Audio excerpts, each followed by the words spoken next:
Kira kalian tahu apa yang akan kita lakukan pada hari ini? Setelah kalian tadi melihat proses Bapak membawa apa tadi sampai sini. Ya. Nah, untuk hari ini yang akan kita lihat atau yang kita pelajari adalah mikroskop.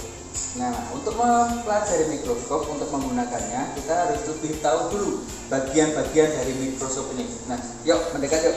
Kita cari tahu bagian-bagian dari mikroskop. Yang pertama kita lihat dari atas. Di sini di atas ada yang namanya lensa okuler. Lensa okuler ini bisa dilepas dan hanya ada satu dengan perbesaran 10 kali. Kemudian di bawahnya ada tabung. Tabung ini hanya untuk menghubungkan antara lensa okuler dengan lensa objektif. Nah, untuk lensa okuler tadi ini menghubungkan dengan mata. Dan di sini ada lensa objektif. Di sini lensa objektifnya ada 3, perbesaran 4, 10 dan 40 kali. Kemudian di sini ada revolver untuk memutar lensa atau mengganti lensa objektif sampai berbunyi klik.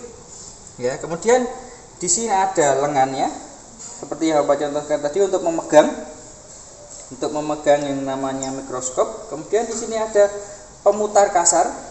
Pemutar kasar ini untuk menaik turunkan lensa. Kemudian di sini ada pemutar halus. Nah, pemutar halus ini fungsinya untuk memfokuskan ketika tadi menggunakan lensa kasarnya, pemutar kasarnya sampai menemukan bayangannya, kemudian kita fokuskan menggunakan pemutar halus. Jadi naik turunnya secara halus. Kemudian di sini ada meja preparat.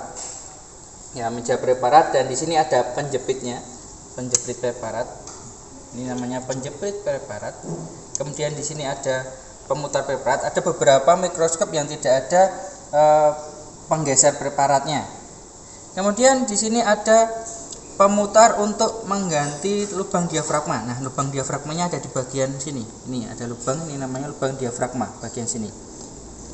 Kemudian di sini ada cermin. Cerminnya ada 2, cermin datar dan cermin cekung. Nah, fungsinya cermin ini adalah untuk mencari cahaya. Jadi cahaya yang datang dipantulkan lewat lubang diafragma. Nah, lubang diafragma itu untuk mengatur besar atau banyak sedikitnya cahaya. Jadi ini bisa diputar. Kemudian ada kaki mikroskopnya. Nah, ini tadi adalah bagian-bagian dari mikroskop. Nah, sekarang bagaimana cara menggunakan mikroskop? Nah, di sini saya sudah menyiapkan yang namanya preparat. Ini namanya preparat. Jadi seperti ini preparat. Ini yang saya ambil acak tadi mengambil sel darah. Nah, preparat ada 2 macam. Yang seperti ini namanya preparat kering, karena preparat kering adalah preparat awetan.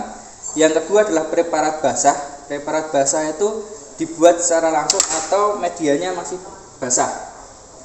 Nah, yang kita lakukan pertama, preparat yang sudah kita ambil tadi, kita taruh di meja preparatnya. Kemudian kita jepit. Kemudian kita atur letaknya. Oke, kita atur letaknya. Kemudian kita atur diafragmanya menggunakan lubang yang paling besar saja. Oke, lubang paling besar. Kemudian kita cari cahayanya. Nah, cahayanya sudah dapat. Kita mulai dari perbesaran yang paling kecil, berarti yang 4 kita gunakan. Maka kita putar sampai bunyi klik ya, jangan lupa. Nah, perbesaran yang paling kecil. Yang ini berarti. Oke, kemudian coba kita lihat, kita cari naik turunkan. Oke, kita naik turunkan.